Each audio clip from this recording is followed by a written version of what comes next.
Morning, good afternoon. Good Good, morning. Good really, morning. We're really, hitting all the time zones today. we really are. Dr. Joanna Kujawa, hello, how are you? Hello, hello. Nice She's to join nice to see you again. Yes, yes, absolutely. Good to be she's here joining again. yes, she's joining us from Australia. It's currently 5 a.m. for her, so she was a real trooper jumping on this early with us. But we were really excited to have her back to discuss part two, or the second part, not part two of her book, but the second follow-up conversation on her book, Alien Goddess. Dr. Joanna Kujawa, if you didn't catch it before, oh, thank you. Perfect. Yay. So, Alien Goddess, can you hold it up? UFO, AI, and the Goddesses of Ascension, recently published, not even a year old yet. Very relevant. Joanna is an author and a spiritual detective, and really on the forefront of some sacred feminine investigations. So we're gonna just jump in, but I always forget to remind everybody, please like, please share, please leave a comment, and please subscribe to the channel. And everything you could possibly want to know about Dr. Joanna is going to be in the YouTube text box. I don't think I've put it there yet, but it'll be there today. Um, Links to her books, classes, etc. Oh, welcome. It's good to be here again, and you're good fun, both of you. We Well, you gotta have fun, you gotta laugh, because otherwise there's I just a know, lot of crying going on. yeah. I know.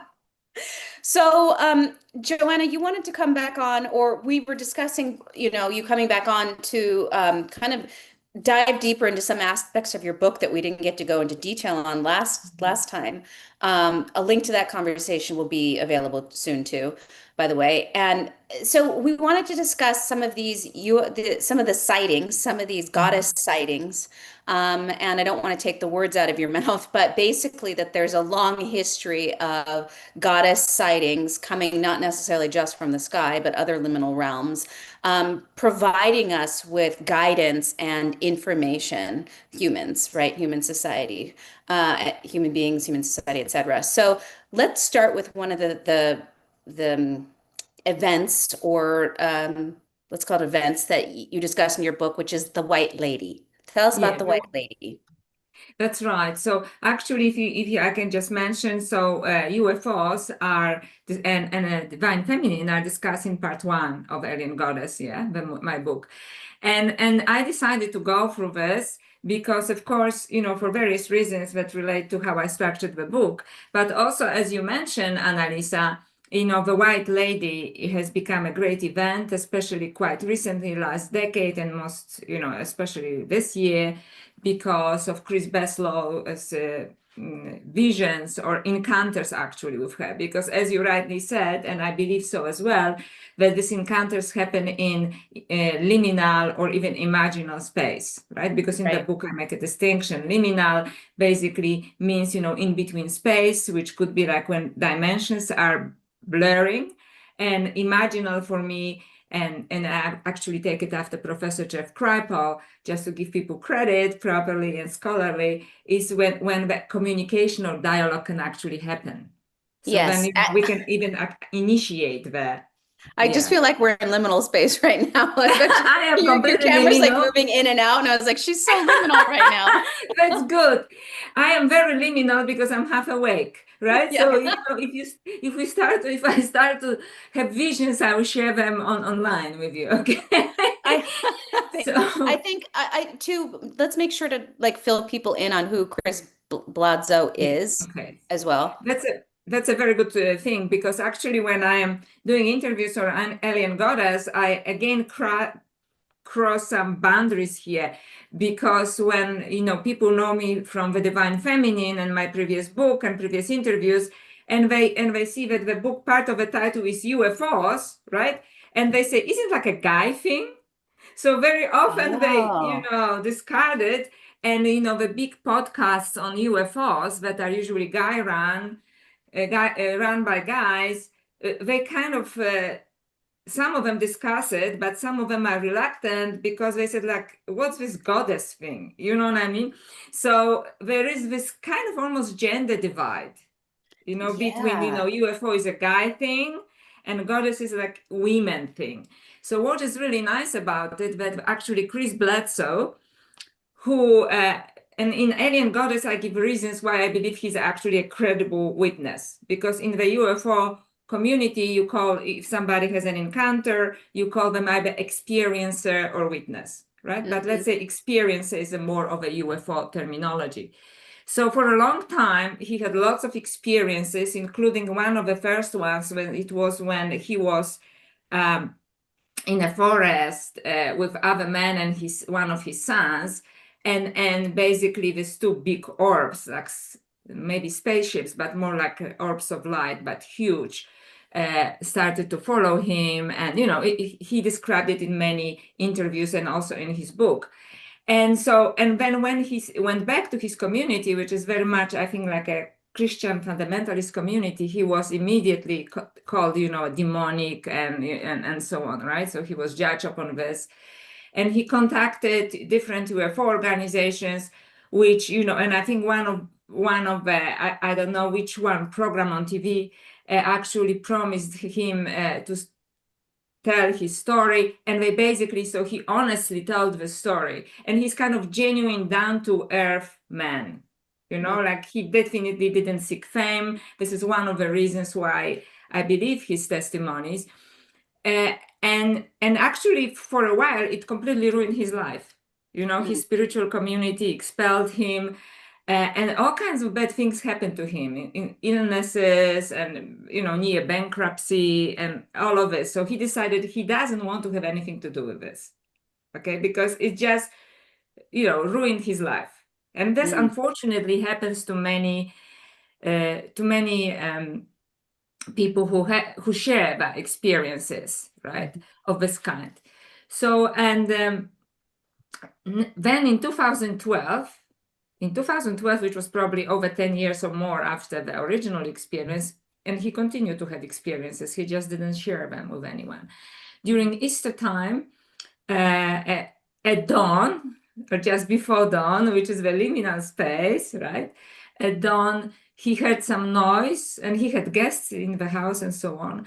And he was asked, you know, basically to go outside, and he had a series of experiences there that are, if you read them, they're super weird. Like, for example, some kind of liminal bull racing towards him, or a cow, and you know, and him being scared when some kind of puppy was given to him, you know, the puppy, but the puppy didn't have a head or a tail, and he was told this puppy is like represents humanity, you know. So it was like very kind of dreamlike.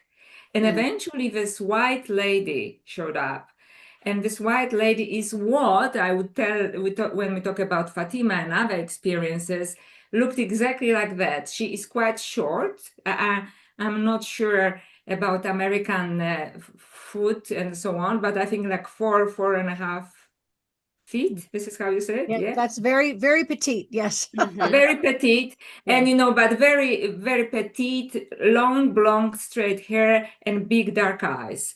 And, you know, and you know, and she started to, you know, talk to him and so on. And then in 2013, she showed up again during Easter time again. And this is when the now famous prediction for people who follow UFO, you know, news, was that in 2026, she shared this prediction with him. In 2026, she will come back and share, you know, new knowledge will be imparted on humanity. This is his words, you know, when he repeats her words. New knowledge will be imparted to humanity. And there was another series of strange events, such as like he was taken somewhere to this big orb / spaceship, although he never really claims spaceship. It is almost like this liminal blurb, and taken somewhere that it felt to him like similar landscape, like someplace in Utah or something, which means kind of otherworldly. And she told him not only that a new knowledge will be imparted to humanity in 2026, but also that his life will completely change, that she will now support him, and she will allow him to take pictures of what he experiences, like photographs. Because before he was claiming it, but when he was taking photographs, the films were melting and people say, yeah, right. Right? So very interesting thing is that his life did turn around. And she says, like, no more problems, like, I am here and, you're going to be kind of my messenger. And in a sense that he can take pictures of the orbs now. Right. Okay. And the date it wasn't just 2026 generally, there was a specific date in 2026, right? So she said, apparently she says in 2026, and then his publisher was asking some astronomer, and when I forgot, Orion, I think, constellation will face a Sphinx in Egypt or something like that. And then his publisher consulted some astronomers or astrologers, and they said it will be around Easter. So he actually did 2026. So actually he didn't say it will be Easter. The lady didn't say Easter. It was she says when this event will happen. And then, at the beginning, I think the publisher says, I asked somebody and they said it's around Easter 2026. But then when you look into it and people are looking into it, it's not so clear because it may happen several times during the year or depends on things that I'm not, familiar with. Right. So it's not really that she said it. She says in 2026. But when people kind of try to align this information, it was decided probably Easter, especially that she already was showing herself during Easter, right? So this is just to credit him with that. But you're saying that he has come out and said that things have changed per her predictions in 2026? That things have changed in his life, meaning like he was cured of certain diseases because he has all kinds of autoimmune diseases, which often happens, both the autoimmune diseases and the curing sometimes of them for some of the experiencers. And also that he is allowed to take pictures of orbs. And he goes on all the, and he actually gives, he can show them now. She did allow him to do this now. And one of the reasons why I also consider him a credible witness, it is that lots of people actually come camping on his farm, because it became a thing. And they experience orbs as well. They see them and they can take pictures. In fact, I think it was, I don't know if it's Danny Jones or the guy from Concrete, I don't want to confuse them, who has a big podcast kind of conspiracy / UFO, mostly UFO. He went there out of curiosity, and then he did a podcast with Chris Bledsoe, which starts this way: what on earth are these orbs that I saw on your property? So, and some of them are skeptical guys, you know what I mean? So something is definitely happened. Not only this, with Chris Bledsoe, people from, I think it is NASA, took interest in him because, like this anomalous, because now UFO is not anymore UFO, it is now UAP in UFO community, which is anomalous. Unidentified. Unidentified anomalous phenomena. So this anomalous phenomena, UFO or not, happen around him all the time, and other people experience it as well. And all kinds of crazy stories like, dog suddenly starts bleeding, then everybody sees blood and suddenly the dog is fine, like all kinds of super strange things. So it kind of legitimizes his claims, right? Because he can take photos and other people around him experience this. And once he actually said in one of his interviews, so what the NASA people think, about it. And they said, they just laugh now. They said, we don't know what happens. They just like you. They means whatever it is, the entities, the UFOs, they just like you and they hang out there all the time. So this is a wild story. And whether, anyone wants to believe it, it's a UFO or I prefer the form of, UAPs, anomalous experiences that happen around him all the time. Right. And now they are objectively experienced by other people around him as well. That's why, and especially Professor Diana Pasuka from North Carolina, who is a professor of religious studies and kind of talks about interface between religion and technology and UFOs, also basically befriended him and, considers him legitimate witness. So yeah, so super weird, right? Yeah. Yeah. You know, what I find really interesting though is I keep sitting with the information that you've shared in your book, that you've shared with me, and you know what I glean from the few UFO podcasts and stuff that I watch from time to time, is that you know, this idea that you brought forth that like this goddess wisdom is coming through these apparitions or these unidentified, you know, phenomena.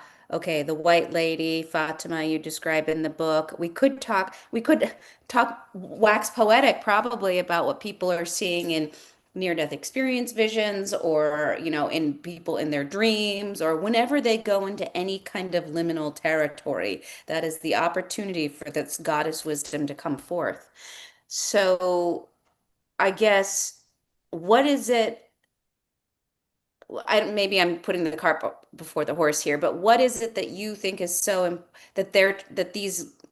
what is the goddess wisdom that's trying to be brought to humanity? What are each of these apparitions trying to say? Okay, so I'm happy to answer this, but I think that maybe we should also discuss Fátima because lots of Okay. people are you okay with this? Because then it's not only just about Chris Bledsoe and White Yeah. Lady.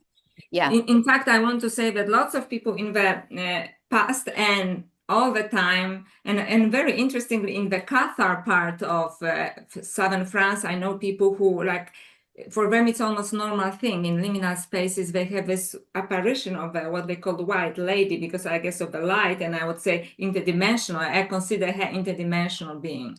Are we Right? talking about Cathars from the Middle Ages? Or are we talking about people who consider themselves Cathars now?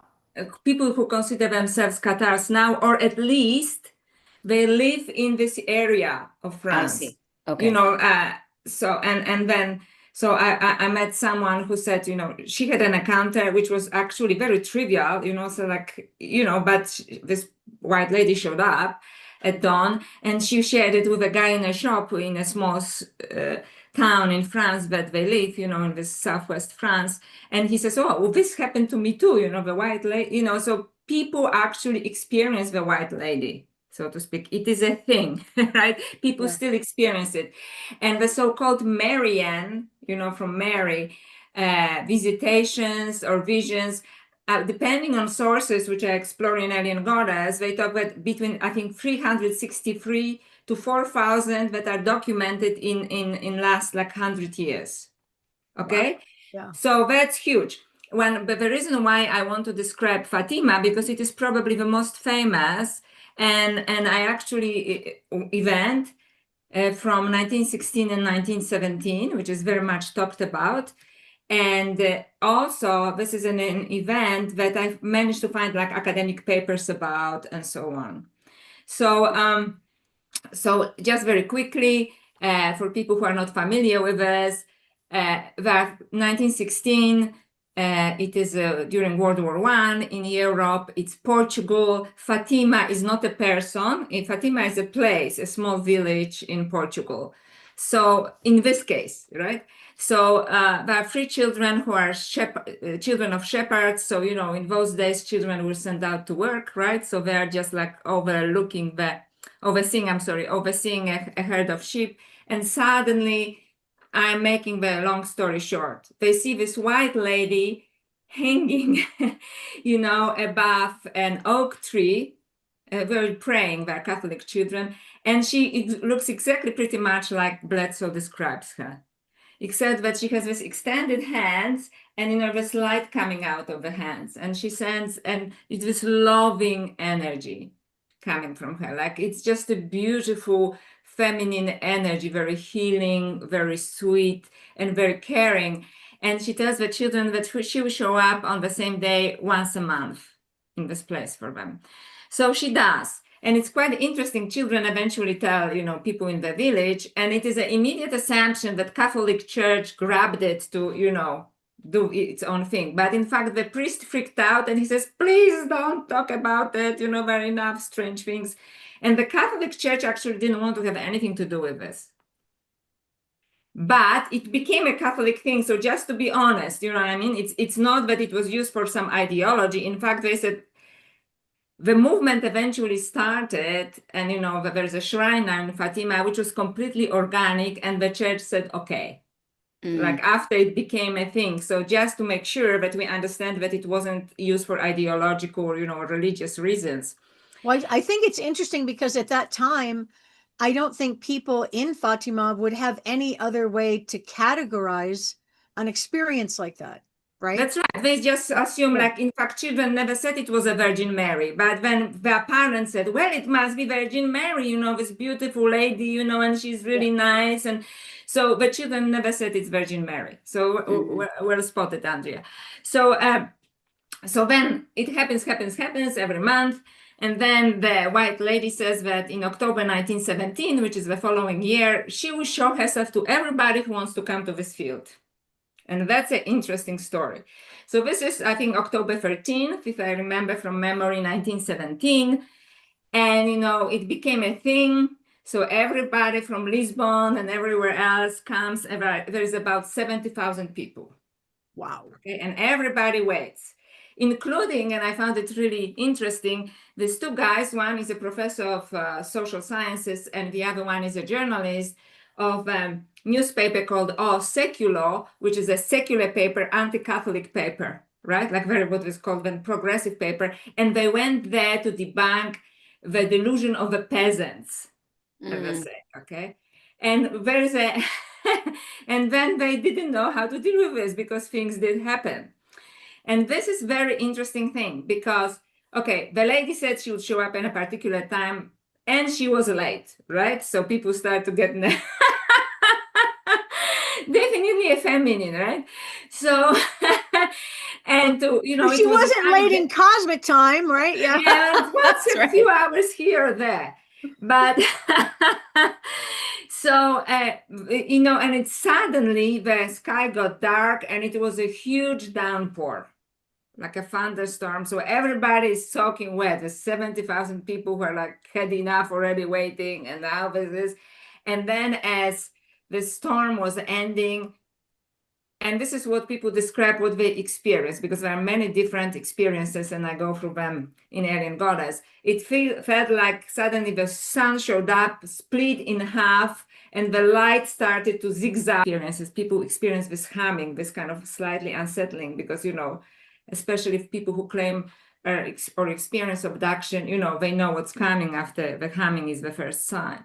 But there are also other external events, such that at the time people already had some cars. So people who came from the city came in cars, so they were parked, and some of the engines of the cars started to explode. And we don't know why, maybe because of the heat produced by the orbs, what we call nowadays orbs, or for whatever reason. It was a huge event. So, the children went immediately into the ecstasy, and there are pictures of the children. So children went into ecstasy and they still saw the white lady. And this is really interesting. When other people saw this, anomalous event on a huge scale, but the children saw the white lady. So talking about liminal space and, how we frame them and so on. The crowd didn't see the white lady. Most of the people actually just saw this, what I'm describing. However, I read on academia.com, I found a peer-reviewed paper by a scholar on this event when he studies the light on the photos of the event. And he definitely said it was not an atmospheric event, which means it wasn't like a weird weather or anything, definitely not. The sun was still on the skies, which means it didn't split in half, but there were at least two other extremely strong sources of light that they shouldn't be there. Probably some huge orbs, that were, and also, because it was raining before, people had this kind of dry, wet stripes on their clothes, which can be caused only by infrared light. So again, we are in the space. What was that, right? However, the lady told the children that she has a message for humanity. So this is where I'm going. And there are apparently 3 messages and maybe even 4, but I'm not sure about the 4th message because even the 3rd one is not sure, because it was taken to the Vatican and you know, it was interpreted in several ways. But basically the main meaning of its messages was, you are on the wrong path. You humanity. You as humanity, right? And you know, it was during World War I, which obviously basically destroyed Europe, right? And if we don't change our ways, there will be another war like that, which of course the prediction came because right, in 1939, World War II started, and so on. And there's a prediction 3, which is nobody really knows. You know, there's speculations in the UFO community what it is. Yeah, didn't the Catholic Church supposedly take the Yeah, they remaining did messages take and that. lock them down so we don't know what they were? That's right. So because the 2 children, it's a sad story, there are 3 children. 2 children died very soon after, out of, I think, the Spanish flu after World War. And one survived, the girl survived, and she became a nun because, you know, she had this experience that she interpreted as spiritual. And I do believe it's a spiritual experience personally. I treat this kind of things as spiritual. And, you know, and she actually wrote down you know, the predictions and so on. So she was already part of a system, so to speak, right? Because early on she became a nun and she's the only survivor. I mean, she's dead now, but for, you know, she had a long life. So it is interesting because she also had a message, like Chris Bledsoe, White Lady, had a message, right? Except that, you know, she was, and when I was looking into a famous book by John Mack about abductions, right? He was a psychiatrist, and I think even a chair of psychiatry in I believe in Harvard.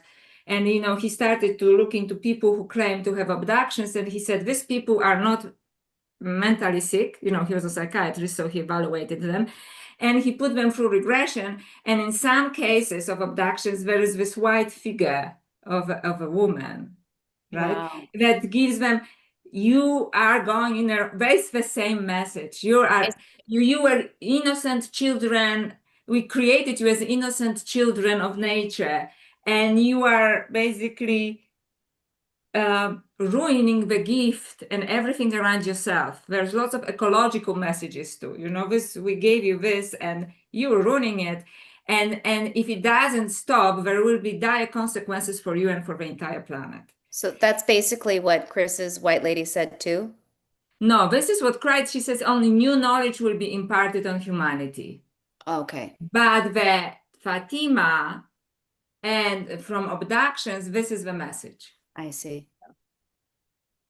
Okay, but Chris, so we're kind of in, to just belabor the point of liminality, we're in a liminal space where we are waiting to see what the White Lady Correct.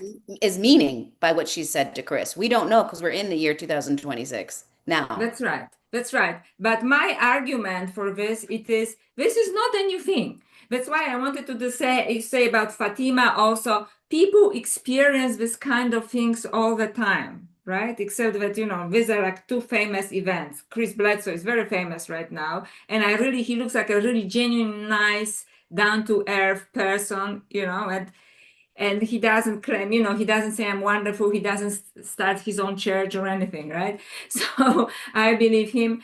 And, you know, Fátima is such a famous event. And, you know, I could talk about Fátima forever. And abductions, you know, John Mack, very famous psychiatrist, and it nearly ruined his career. You know, like Harvard wanted to get rid of him, but, you know, he got a good lawyer. And yeah, because they felt like he embarrassed them. Yeah. So because it was such a, you know, taboo subject, and in a way continues to, like, it's not like I can say in my, you know, academic work that, you know, I wrote this book, right? Because I just have to say that's the last thing Harvard should be worried about right now with all of the I corruption know, and stuff but, you know, happening in times the where US. different people were still believing, you know, in things and stuff. So they don't worry about all the, you know, dishonest lawyers, right? But they worry about the man who wants to. Anyway, so so each time there was a message, you know, and my argument is that this message, this device, is actually the same throughout the ages, and that's why also I was in part 3 of Alien Goddess. I go through all the what's called mythologies, but I like what feminists call theologies, right? Not theology, but theology, goddess Yeah, theology, being goddess, right? that they basically talk about the laws of a consciousness of a divine feminine, which is both accessible to men and women, right? Which is more holistic, which is more intuitive, which is not reason-based, and it's not competitive, but it's collaborative, right? So this is all these mythologies, and I go one by one through the major myths, like, for example, Inanna, Demeter, and Persephone, which I interpret differently than it's normally interpreted, you know, Goddess Sophia, and I also discuss the tools of us, you know, for changing it that I believe are in the Gospel of Mary Magdalene. Yeah. So this knowledge was always, you know, preserved for us through the stories of the goddess, which is, for me, it is the divine wisdom. In fact, Pistis Sophia, the Gnostic work from Egypt, the early Christian work, but really heavily influenced by Egyptian traditions, you know, it's called Pistis Sophia, which means faith wisdom, which is the story. It's the story of Goddess Sophia, Sophia meaning wisdom, being tricked and descending, right? And losing, forgetting who she is. And then, you know, through access to Christ consciousness and so on, I describe the ascent, right? So there is a way out. And in each story, you know, I believe it's a story of human consciousness descending and then ascending again, remembering other form of, you know, of wisdom, not knowledge, not information, of wisdom, which is much more intuitive and which we never fully explored. We never fully explored because, as you would know better than anyone else, both of you, all goddess traditions were very quickly suppressed. So they were suppressed either because they were not understood, but a more kind of darker interpretation that I'm leaning towards now is that somebody knows that this is a very powerful evolutionary form of wisdom, which would completely change the direction of humanity, right? We would be sovereign beings that are also taking care of nature, right? It's a holistic that would be one with the spirit, and I believe nature is also one with the spirit. And this kind of wisdom, for some reason, was never allowed to flourish, right? And all of these apparitions telling everybody, whether you look into abduction stories by, you know, that documented by Professor Mack, John Mack in his book, or where to Fátima, or, you know, you are on the wrong path. And then, you know, Chris Bledsoe comes with a little bit more optimistic version of this, right? With the white lady, she says, I will actually impart a new knowledge to humanity. But I believe she will say, I will remind you, you know, since you're not reading, you know, myths, you know, or the stories of goddesses, or you do not understand them in your context, I will retell you the story, right? So I do not believe that this is like a new message. Also, I personally do not believe that it is about, you know, I'll give you new technology. I'm so sick and tired of this, you know, the guy vision of UFOs. They always talk anti-gravity, you know, and so on. And I said, if there are, which I believe there are, other civilizations that are technologically more developed than we are, but it doesn't mean that they are more spiritually developed. It doesn't mean that we should pray to them. We should not look at technology, but we should, you know, consider the beings that want to contact us, which I believe interdimensionally, that actually seem to have spiritual insight, right? So it's in many of these encounters from abductions, for example, in John Mack's book, also in one case of Eva, she says they specifically told her, do not worry how we arrive here. Consider what we keep telling you.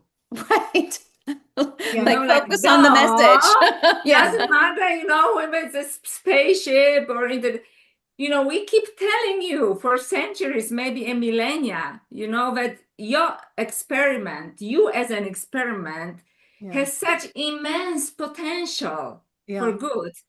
And you obsessing, you know, like, did you arrive on the spaceship? Do you have anti-gravity, you know, that we can share, you know, and beat up, you know, I don't know, Russian And used for superior military, military strength. yeah, in more destruction. Well, I And think that's what, it really speaks to like the whole idea is if you can't even hear the first part of the message we're telling you, why would we reveal anything else to you? Right. that's right. If you can't get past the first spirit of connection, you know, why would you go any further? And I wanted to ask you in light of all of this, I just recently went and saw Steven Spielberg's new movie. Have you seen it yet? Not yet, but and I know I'm telling my husband we have to go and see it. I do interviews, people will ask me. Yeah.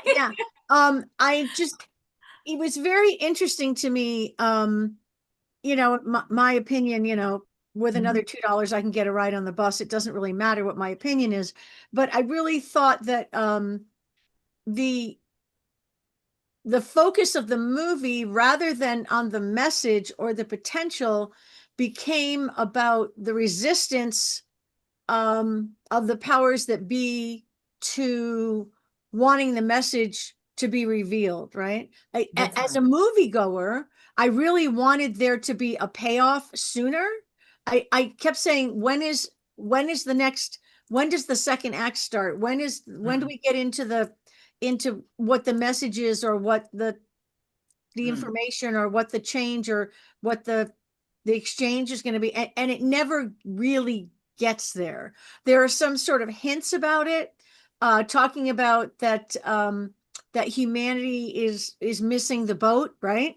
And that the next evolutionary upgrade, it involves empathy, and that if we can't find empathy for ourselves in all life, whatever, that we're going to miss that, you know, that evolution upgrade. And it's interesting because the movie concludes by showing that the two protagonists who end up coming together, that one was gifted as a child the language of mathematics, which is the language of the universe, extremely, you know, deep and detailed mathematics, and the other one is gifted with the extreme understanding of human consciousness and the psyche. And the psyche one is the female, and the mathematics one is the male. And so there's all kinds of loaded archetypal ideas and things within that in itself. But in its coming together at the end, there's a view of one alien, which is like a Whitley Strieber type look, you know, the gray alien, but this one is very big with the very large head and the very large eyes and the very long fingers, and that there's some sort of connecting of these two people, and that their two gifts are supposed to sort of enlighten. I mean, it just doesn't, there's no payoff. You don't know where it's supposed to go from there. And I had hoped you had seen it, because I wanted to know what you thought in terms of like looking at all these interconnected Fátima, White Lady, different abductee experiencers, things that they've either been told or shown, or right, and what you thought of it. But if you haven't seen it, I can't ask. No, but I kind of I was didn't have opportunity to see it but you know, I was reading reviews and so on, and lots of people arrived at the same conclusion that there is no final package. But I think actually in this kind of film you have to leave it open-ended, you know, because it is actually, this is what I argue from what your beautiful summary and Alien Goddess, that, you know, there is like, it's like two parts of a human brain, left and right side, and we're focusing too much on one and not developing the other, which is the feminine or intuitive, holistic kind of universal form of consciousness. So, and perhaps mathematics is the language of the universe, but I'm not so sure.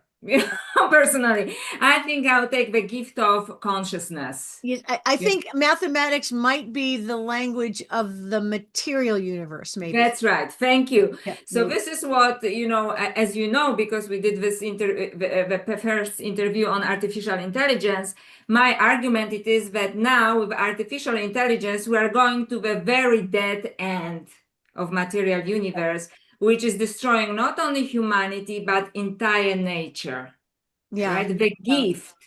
So that's Okay, really wait. Sorry, I important. just want to interject something because we're talking about the mathematics, and I just the yantras as sacred geometry just keep like throbbing in my head.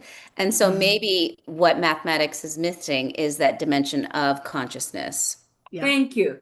And Yeah. this is what, some mathematicians in ancient Alexandria and and also in ancient Greece, they like Pythagoras, right? Who was actually into completely sacred numbers and sacred geometry. It was lost. And suddenly it became this kind of classic Greek, sorry, to the Greeks, I love all the gods and so on. Yeah. But it got lost. It went in the wrong direction. And I will argue passionately in my last day. It went to the wrong direction. And we are now dangerously heading in this direction, like to the end of this direction. So that's why I believe that this, whether it is the White Lady of Fátima, whether it's a Chris Bledsoe, or some of the abduction experiences where actually message came through, because there's so much fear during the abductions, and you can understand why. And I'm sure that there are beings that maybe are not benevolent, the ones that are of material rather than interdimensional existence, or form, that are horrific. So people who get the message get the same message. We are going in the wrong directions. You have a huge potential which you're not developing. And this huge potential, in my opinion, is what the Divine Feminine is teaching us about this other form of consciousness, the unity consciousness, that we have never, we just kind of dipped in toes into this, and they went, mathematics and so on. Yeah. Also, I am passionately, annoyed, I don't want to say against, passionately annoyed about some of the new agey, huge people just sent me, a link that his, I think TikTok or whatever was blocked. Yeah, and who talks about sacred geometry, and they're completely bought into AI. They actually nearly started the AI movement in spirituality. Yeah. Which I think is as sick as it is. Like there's nothing worse than equating spirituality with technology. I think this is, for me, it is complete form of ignorance. I'm sorry. And although people told me, I actually had a friend, Joanna, you have to stop being so passionate about it because you turn off people by feeling so strongly about it. And I understand. But on the other hand, my whole being, feels that. And it was actually impulse, or I got a message from above, so to speak, to write Alien Goddess is about it. And, I try to talk about it as calmly as possible, but I think that this is actually perversion of spirituality, perversion of a evolutionary potential to basically give up our sovereignty and our evolution. And consciousness and soul and all exactly, of that. you're losing your soul. So I think this feminine apparitions, however we call them, actually warn us about it and say you have this other potential. Joanna, I have a question for you. Sorry, finish your thought. No. Okay, it's from the audience here. Bianca Jade Light. You talk about the multidimensionality of the messages. I'm wondering if you can share anything as it relates to the concepts of the fall of Lemuria and Atlantis, and if it is feeling like a repeated fate. Okay, so I thank you for this question, but I have to honestly say that I only talk about things that I know about.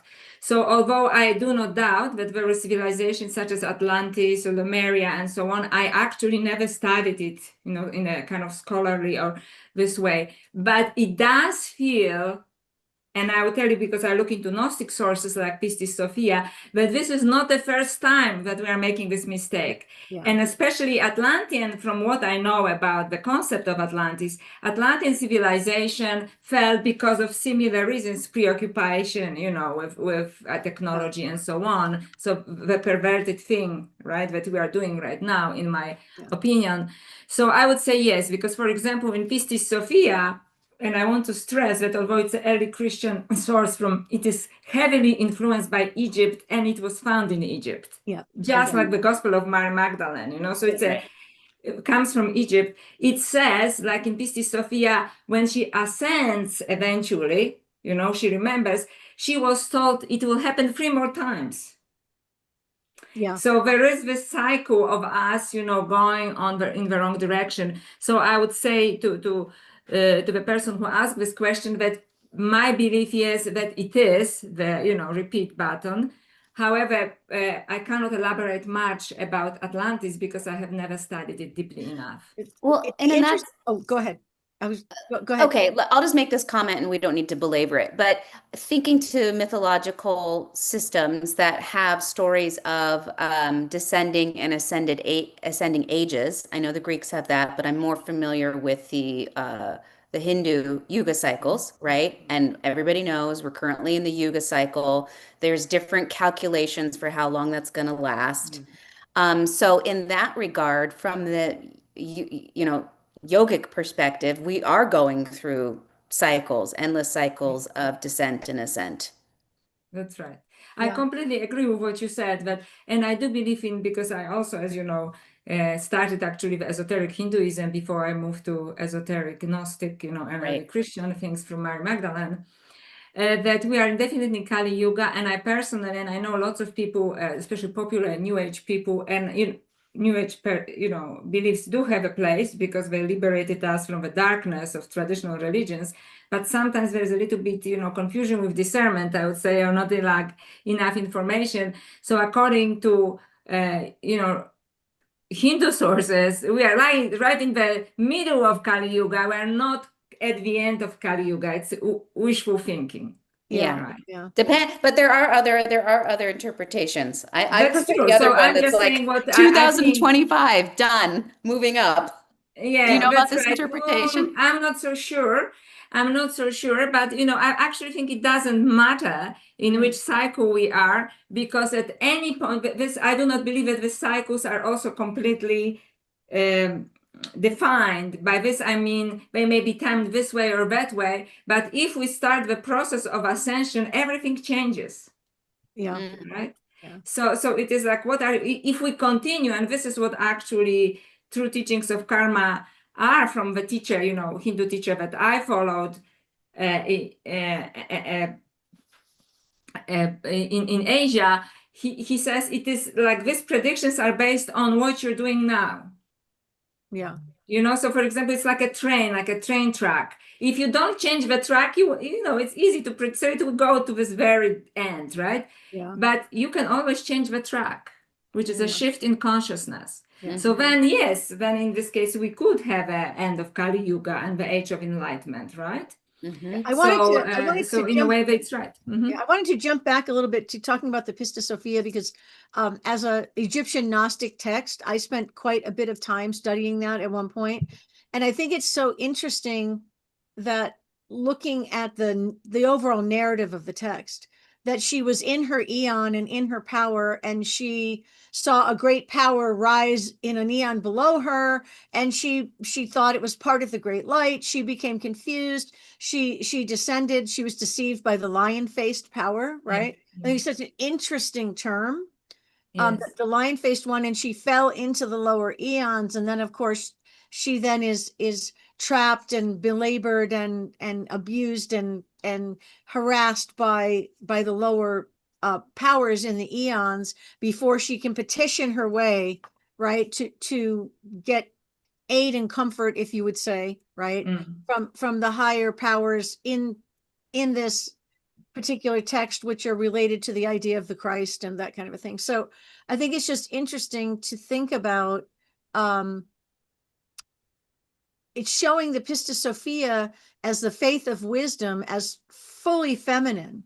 Yes, and she's fully feminine. Yeah, and that she then becomes trapped in the lower eons, which I think is what we're experiencing, the feminine as being trapped by these lower consciousness ideas of what the divine feminine is, what the power of the feminine is, not understanding it as an innate embodied immanent power within life itself, right? As something that can be emulated and simulated in AI and physically reproduced in some sort of patriarchal idea of perfection, and that's an end unto itself. And I think we're kind of in the middle of this, which you're talking about, right? In terms of AI, like totally you can say emasculate for the man, but I don't know what it would be for feminine. Like I completely agree. I completely agree. And it's quite interesting in Pistis Sophia. Goddess Sophia lives on the 13th eon, which is the goddess number, right? Yep. And actually, lion faced in Gnosticism is the face of Demiurge. Yep. Or Yahweh, which is considered the evil god or the god pretender, right? So she is being tricked by the lower powers, and I think this is what absolutely is going on. And as she's contacting us, the divine feminine, through interdimensional spaces, I think she's reminding us, I am still here. I can help you. Yeah. And also the rise, I think the rise in women generally, of the rise of the archetypal power of the feminine, just in life. Even if women aren't seeing orbs, even if women aren't getting messages, the call to the archetypal feminine, the call to the divine feminine that women are feeling about claiming their sovereignty, claiming their soul power, claiming their identity, right? Yeah. So I just want to just say something. I saw the orbs. I had a portal open when I was 19, and I had two lights of beings, which, because we didn't discuss it, Sheldrake and Matthew talk about it also, about the physics of angels, in that book. It is, I experienced it, and I'm a woman, right? Yeah. So I think that just men maybe are more outspoken, but women definitely experience it. But I hope that, I'm not going to step on anybody's toes here, but I think, yes, we have to reclaim the divine feminine, but not how it is framed by patriarchy. By patriarchy, I don't mean men, I mean the system. Because, for example, how can I say it? Women who are powerful in our society very often are not very different from men who are powerful in society. Mm-hmm. And I think that we have to learn first how to embody the divine feminine and then act in the world. Yeah. Rather than, because otherwise the patriarchy is using the feminine. They have like a token woman, it could be, for example, and I'm, a woman that somehow will follow the rules, so to speak. And then hoping that, women will follow her politically, but also perverting again. Do you understand? Because she is not different than the guy next to her. Right. It's a completely redefinition of what power is. So they take control of the narrative, what the feminine is. Right. So I mean, I kind of take the more Hindu perspective on things, of that Shakti power lying within us and what it needs to be is awakened. But of course, having said that, the whole totality of every single potentiality lies within all of us, just like it does the cosmos. So the proclivities for beneficent or maleficent are also can also be enacted once that power is awakened. Absolutely. But first we have to explore, like with the feminine, we have to fully explore it. And of course there will be a shadow. Right. So I'm not saying that this is, and it's going to be all, beautiful white lady. We will be walking around as beautiful white ladies, and teaching humanity. But we have to evolve, claim that power, take possession of our own evolution. And then if a shadow appears, we deal with a shadow. This is a mature way of doing it, right? Mm-hmm. So, but I think that this voice of the feminine is actually speaking through the UFO or anomalous encounters. And I personally believe that most of them are of interdimensional form. And maybe because it was, what I studied, and because I had this kind of experiences, right? Yeah. If that happened in imaginal spaces or in liminal spaces. So somebody, something that is feminine is consistently trying to get our attention and telling us that we have not fulfilled our potential. And in fact, we are going in the wrong direction, and it breaks their hearts, and it actually Right. breaks my heart too, right? Because if we do have this potential, which we have never tried, because we always work with logic, reason, the simple mathematics, not like Pythagoras, not sacred geometry, not sacred numbers, but just get into calculations, we end up with some Altman, and what a sad story for human evolution. So or Peter Thiel or something like that. So and when they think they are, like Peter Thiel definitely thinks, he's a savior of humanity, right? Yes. But this is this kind of the very end, spiritually, the very end of his thinking that is delusional and actually destroys humanity and destroys nature. And this voice of a divine feminine is speaking to us through all of his experiences, events, whether UFO or UAP or interdimensional, asking us, get in touch with this beautiful, quiet voice within you, right? Yes. It reminds me of, in a way, and this is maybe going to sound very end times, but I'm just going to throw it out there. It reminds me, in a way, it throws me back to like the reasons why the Essenes formed a sect, the reason why somebody else historically different religious or spiritual groups, like early Gnostic Christians, right? Why they decided to form particular communities, right? That's right. Because what was happening in the mainstream, right, was outside what they felt was their ability to have a sovereign connection with the divine outside of organized religion. And so I think now of all the women who both Annalisa and I interact with, and you and women that are in my classes and coaching and all the different things that we do, and the rising energy within women, and you can see it really highly on social media, right? To reclaim their sovereign spirituality is really active right now. And it's almost like it's in equal and opposite reaction to the intensity and the speed with which AI is moving. That's very positive. Thank you, Andrea, because it's a very positive message at the end. So yes, so we have this power, and it's a different form of power that women are exploring, and we may be going to this corner, that corner, and this is part of the journey, right? This is the spiral journey, but we are still moving forward, and as we all try to reclaim and explore this potential, that all of these apparitions, or the white ladies, or whatever you want to call them, the orbs, are asking us to listen to this message and explore it, then we can actually evolve and take the planet with us. And like my teacher told me, if you evolve, everything around you evolves, right? Because it just, you shift your consciousness to another level. Right. And I think we have this responsibility also as women now, when we are discovering this, and also men who say like, I want to discover, I want to explore divine feminine because I'm so sick and tired, of what's going on in society. Explore this form of consciousness, because it really is form of consciousness. It's not a gender. It is this form of, it is a Shakti that is present within everybody. Like anybody can have a Kundalini awakening, right? Both women and men. It's not like gender oriented.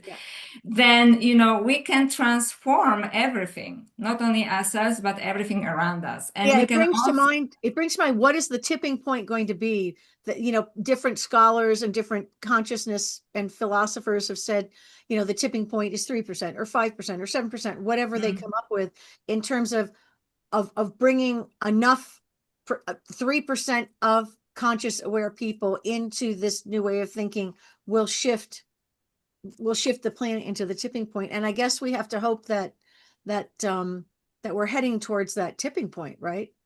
That's right. And I think this, like the answer that came to me intuitively if you were speaking about it, and I cannot put a number to it, but I felt the best we can do. So, for example, anybody who will watch this video, make a commitment. I'll explore this beautiful inner voice, within me, and I'll go with it rather than going with my fear, going with my doubt, or trying to reason everything in my life rather than listen to this voice. And then we connect with this voice, and then we follow this voice, which may be a challenge because we have to practice, right? I am like that too. It's a challenge for me as well, but I'm doing my best to practice it when I can. And then now let's not worry about numbers, because if each of us commits to this, the number will happen, whatever it is, whether it's 3 or 7%, right?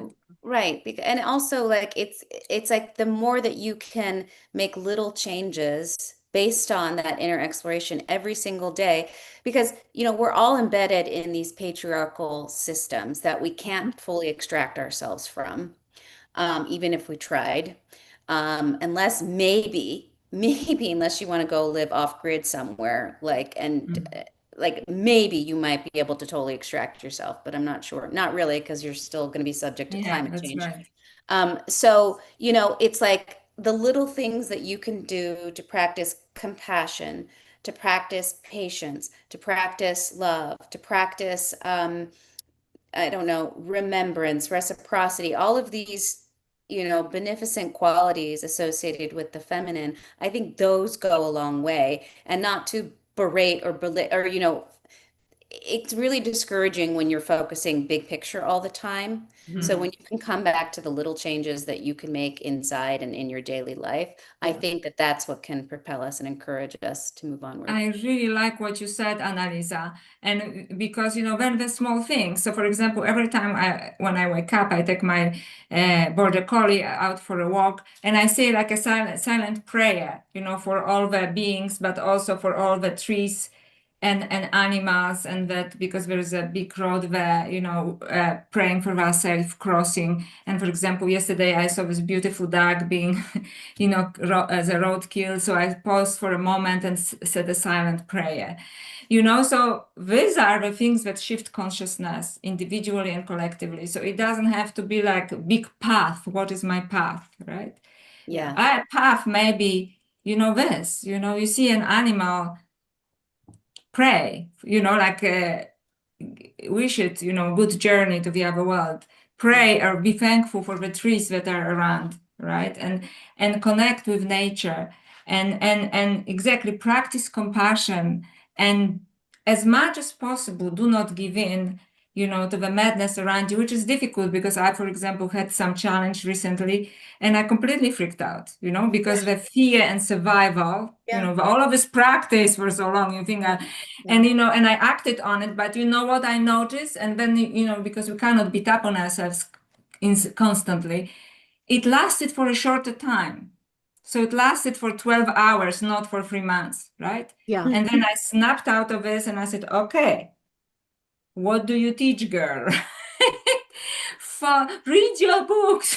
Yeah.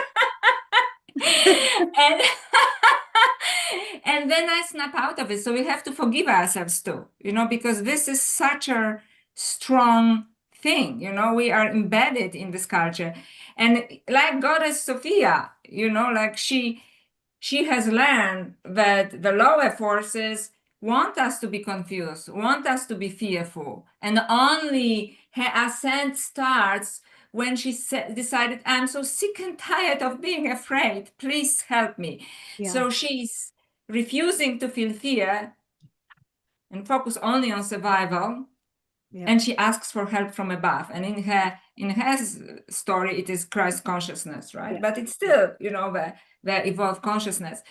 So it's okay. We act on impulse out of fear, like I did a couple of days ago. But when you snap out of this, forgive yourself and say, oh, actually, okay, that was an interesting response, like a trigger.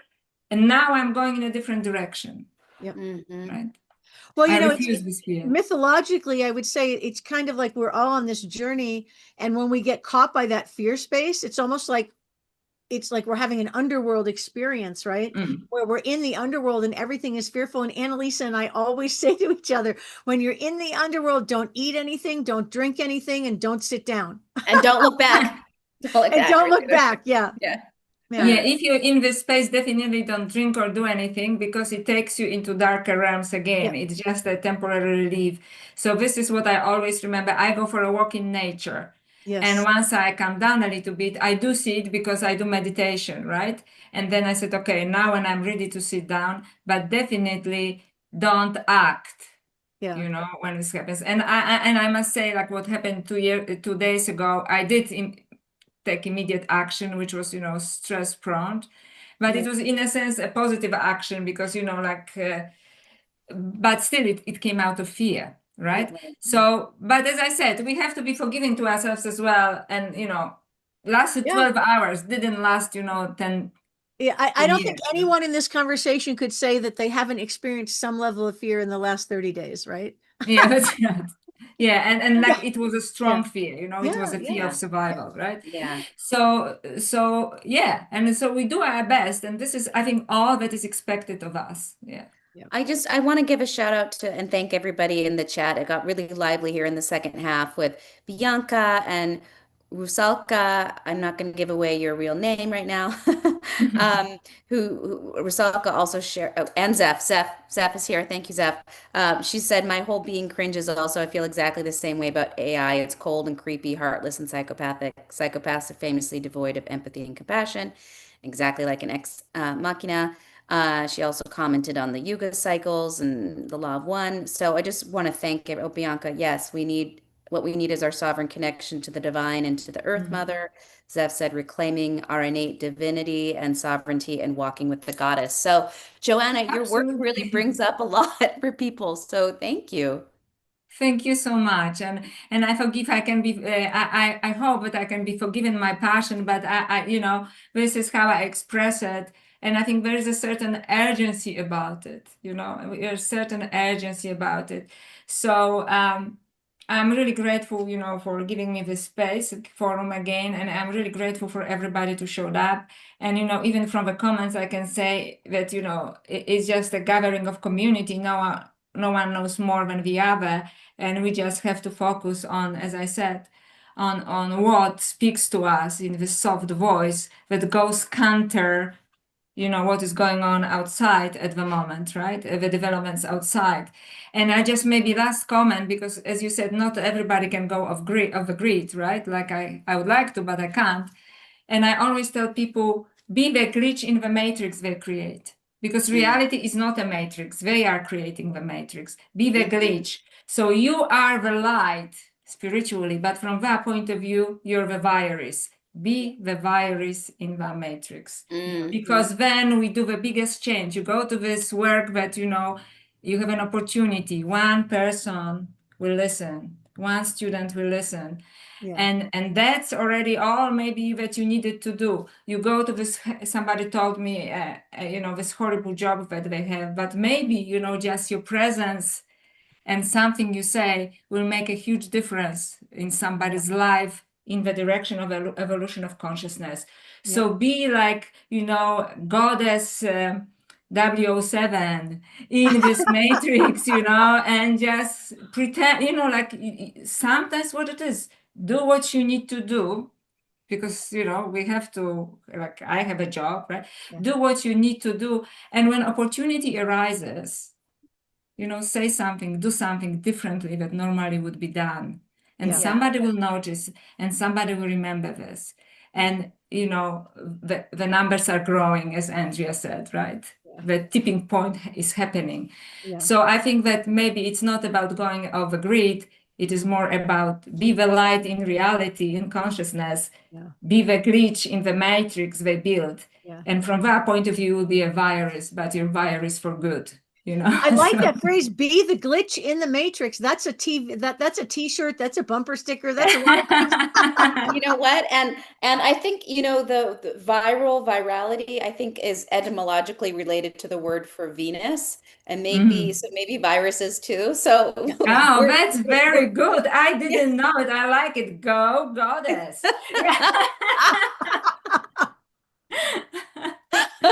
So maybe this is a whole new methodology, a Venusian That's it. methodology. I like it. I like There it. you go.